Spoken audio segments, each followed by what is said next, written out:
नमस्कार दोस्तों, आप सभी का मेरे चैनल ऑल इंडिया सरकारी जॉब पर बहुत बहुत स्वागत है। दोस्तों, आज मैं पाषाण काल से संबंधित प्राचीन भारतीय इतिहास के कुछ और महत्वपूर्ण प्रश्नों को लाया हूं। ये भाग 3 है। इसमें टोटल 17 प्रश्न हैं जो आपकी आगामी आने वाली परीक्षाओं के लिए भी काफ़ी महत्वपूर्ण है और ये पुरानी परीक्षाओं में भी प्रश्न पूछे जा चुके हैं। तो चलिए शुरू करते हैं। दोस्तों, प्रश्न संख्या 1 है, मानव को पशुपालन का ज्ञान कब से हुआ? ऑप्शन ए है पुरा पाषाण काल, ऑप्शन बी है उच्च पाषाण काल, ऑप्शन सी है मध्य पाषाण काल, ऑप्शन डी है इनमें से कोई नहीं। तो इसका सही आंसर है दोस्तों मध्य पाषाण काल में। मानव को पशुपालन का ज्ञान मध्य पाषाण काल में हुआ। इससे पहले के कालों में मानव को पशुपालन के विषय में कुछ भी ज्ञान नहीं था। दूसरा प्रश्न दोस्तों, मानव द्वारा पहला पालतू पशु कौन सा था? ऑप्शन ए है गाय, ऑप्शन बी है बैल, ऑप्शन सी है घोड़ा, ऑप्शन डी है कुत्ता। तो दोस्तों इसका सही आंसर है कुत्ता। मानव द्वारा पहला पालतू पशु कुत्ता था।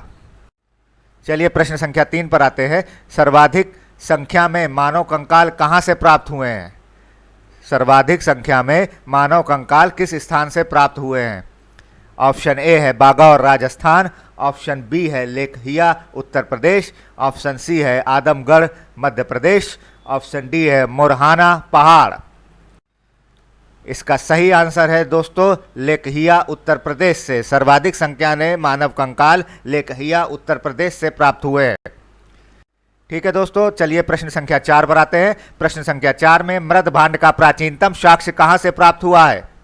ऑप्शन ए है लेखहिया से, ऑप्शन बी है संगन कल्लू से, ऑप्शन सी है बुद्धिहल से, ऑप्शन डी है चौपानी मांडो से। तो इसका सही आंसर है दोस्तों ऑप्शन डी चौपानी मांडो से। मृदभांड का प्राचीनतम साक्ष्य चौपानी मांडो से प्राप्त हुआ है। प्रश्न संख्या 5। प्रश्न संख्या 5 में दोस्तों मध्य पाषाणिक प्रसंग में पशुपालन के प्रमाण जहां से मिले हैं वो स्थान है ए लंघनाज, बी वीरभानपुर, सी आदमगढ़, डी चौपानी मांडो। इसका सही उत्तर है दोस्तों आदमगढ़। मध्य पाषाणिक प्रसंग में पशुपालन के प्रमाण जहां से मिले हैं वो स्थान है ऑप्शन सी आदमगढ़।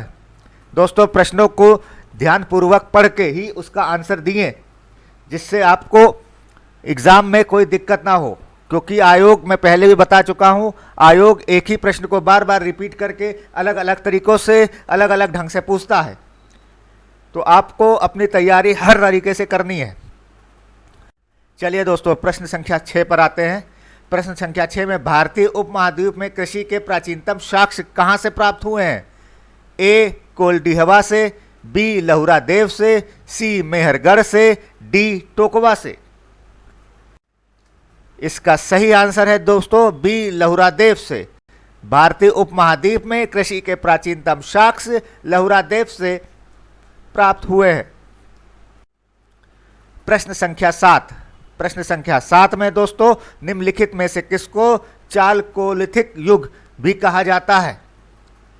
एक बार मैं प्रश्न को फिर से रिपीट कर रहा हूं। निम्नलिखित में से किसको चालकोलिथिक युग भी कहा जाता है? ऑप्शन ए है पुरा पाषाण काल, ऑप्शन बी है नव पाषाण काल, ऑप्शन सी है ताम्र पाषाण काल, ऑप्शन डी है लौह युग। इसका सही आंसर है दोस्तों ताम्र पाषाण काल। दोस्तों ये आयोग बहुत ही चालाकी से क्वेश्चन पूछता है, क्योंकि ताम्र पाषाण काल को ही चालकोलिथिक युग इंग्लिश में कहते हैं, लेकिन वो कंफ्यूजन करने के लिए इस तरीके से क्वेश्चन भी पूछ सकता है और दूसरे तरीके से भी पूछ सकता है जिसमें वो आपको पाषाण युग को इंग्लिश में बोल के कह सकता है। इसलिए दोस्तों एग्ज़ाम के लिए आपको इस तरीके से तैयारी करनी है कि आपको कुछ शब्दों को इंग्लिश में, जो छात्र हिंदी मीडियम के हैं मैं उनके लिए कहना चाह रहा हूँ, और जो छात्र इंग्लिश मीडियम के हैं उनके लिए भी ये बात लागू होती है। कभी कभी इंग्लिश के शब्दों को भी हिंदी में लिख के दे दिया जाता है और पूछा जाता है इसको क्या कहा जाता था। चलिए दोस्तों अगले प्रश्न पर आते हैं। अगला प्रश्न है 8। नर्मदा टोली का उत्खनन किसने किया था? ऑप्शन ए है के.डी. वाजपेयी ने, ऑप्शन बी है वी.एस. वक्कड़ ने, ऑप्शन सी है एच.डी. सांकलिया ने, ऑप्शन डी है मार्टिन व्हीलर ने। इसका सही आंसर है दोस्तों ऑप्शन सी, एच.डी. सांकल्या ने। नर्मदा टोली का उत्खनन एच.डी. सांकल्या ने किया था। प्रश्न संख्या 9। प्रश्न संख्या 9 में बृहत पाषाण स्मारकों की पहचान की गई है। ए सन्यासी गुफाओं के रूप में, बी मृतक को दफनाने के स्थान के रूप में, ऑप्शन सी है मंदिर के रूप में, ऑप्शन डी है इनमें से कोई नहीं। एक बार मैं क्वेश्चन को फिर से रिपीट करता हूं दोस्तों। बृहत पाषाण स्मारकों की पहचान की गई है। ए सन्यासी गुफाओं के रूप में, बी मृतक को दफनाने के स्थान के रूप में, सी मंदिर के रूप में, डी इनमें से कोई नहीं। इसका सही आंसर है दोस्तों मृतक को दफनाने के स्थान के रूप में। बृहत पाषाण स्मारकों की पहचान की गई है मृतक को दफनाने के स्थान के रूप में। चलिए प्रश्न संख्या 10 पर आते हैं। प्रश्न संख्या 10 में निम्न में से कौन सा स्थल प्रागैतिहासिक चित्रकला के लिए प्रसिद्ध है? ऑप्शन ए है अजंता, ऑप्शन बी है भीमबेटका, ऑप्शन सी है बाघ की गुफाएं, ऑप्शन डी है अमरावती। इसका सही आंसर है दोस्तों भीमबेटका। निम्न में से कौन सा स्थल प्रागैतिहासिक चित्रकला के लिए प्रसिद्ध है? अगर ये 4 ऑप्शन आते हैं तो आप इस पे भीमबेटका लगा सकते हैं। इसका सही आंसर है ऑप्शन बी भीमबेटका।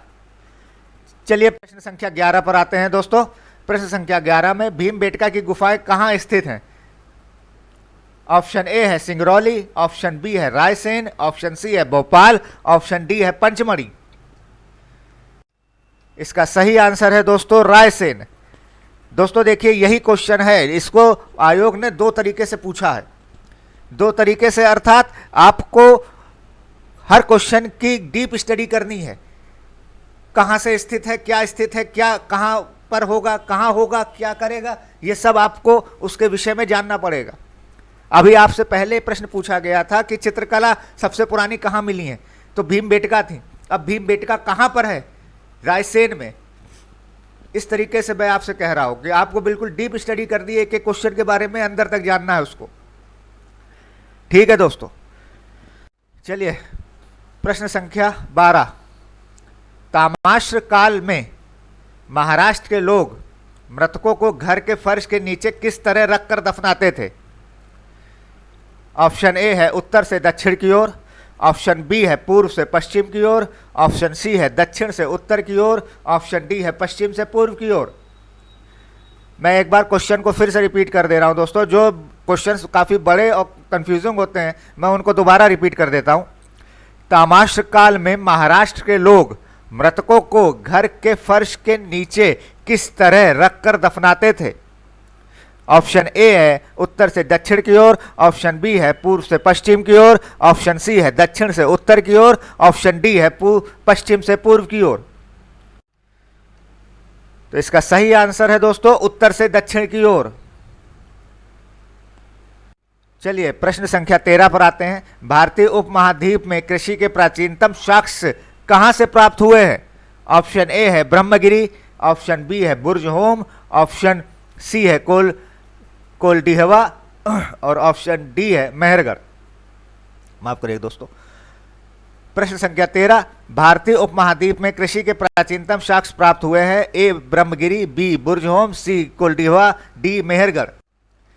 इसका सही आंसर है दोस्तों मेहरगढ़। भारतीय उपमहाद्वीप में कृषि के प्राचीनतम साक्ष्य मेहरगढ़ से प्राप्त हुए हैं। प्रश्न संख्या 14। कृषि की शुरुआत किस काल में हुई है? ऑप्शन ए है मध्य पाषाण काल, ऑप्शन बी है ताम्र पाषाण काल, ऑप्शन सी है नव पाषाण काल, ऑप्शन डी है लौह युग। इसका सही आंसर है दोस्तों नव पाषाण काल, ऑप्शन सी। कृषि की शुरुआत नव पाषाण काल में आरंभ हुई है। प्रश्न संख्या 15। मानव द्वारा पहली फसल जो खाई गई? ऑप्शन ए है जौ, ऑप्शन बी है चना, ऑप्शन सी है बाजरा, ऑप्शन डी है गेहूं। इसका सही आंसर है दोस्तों ऑप्शन डी गेहूं। दोस्तों आपको याद होगा मेरी पहली वाली सीरीज में इसी तरह का एक क्वेश्चन पूछा गया था। उसमें पूछा गया था मानव द्वारा पहली फसल जो उगाई गई, और ये क्वेश्चन पूछा गया है मानव द्वारा पहली फसल जो खाई गई। अर्थात दोनों क्वेश्चंस बहुत अलग अलग हैं लेकिन बहुत ही कंफ्यूजिंग है। छात्रों को इन चीज़ों को ध्यान रखना है। आप इसमें जो मानव द्वारा पहली फसल जो उगाई गई वो जौ थी, और मानव द्वारा पहली फसल जो खाई गई वो गेहूं थी। ठीक है दोस्तों, आप लोग इस प्रश्न को भली भांति समझ गए होंगे। चलिए प्रश्न 16, सोहन घाटी कहां पर स्थित है? ऑप्शन ए है पंजाब, ऑप्शन बी है पाकिस्तान, ऑप्शन सी है उत्तर प्रदेश, ऑप्शन डी है मध्य प्रदेश। इसका सही आंसर है दोस्तों बी, पाकिस्तान में। सोहन घाटी पाकिस्तान में स्थित है। प्रश्न संख्या 17, प्रश्न संख्या 17, नर्मदा घाटी कहां पर स्थित है? Option A Punjab, option B Pakistan, option C Uttar Pradesh, option D Madhya Pradesh. इसका सही उत्तर है दोस्तों ऑप्शन डी, मध्य प्रदेश। ठीक है दोस्तों, आज 17 प्रश्न की सीरीज ये खत्म हो गई है। आगे मैं फिर से एक नई सीरीज लाऊंगा, और मेरे चैनल को कृपया लाइक कर दें, सब्सक्राइब कर दें, शेयर कर दें, बेल आइकन दबा दें, जिससे कि मेरे जो भी सब्सक्राइब किए हैं छात्र, उनको मैं जो भी वीडियो डालूं उसका नोटिफिकेशन तुरंत मिल जाए। ठीक है दोस्तों, धन्यवाद।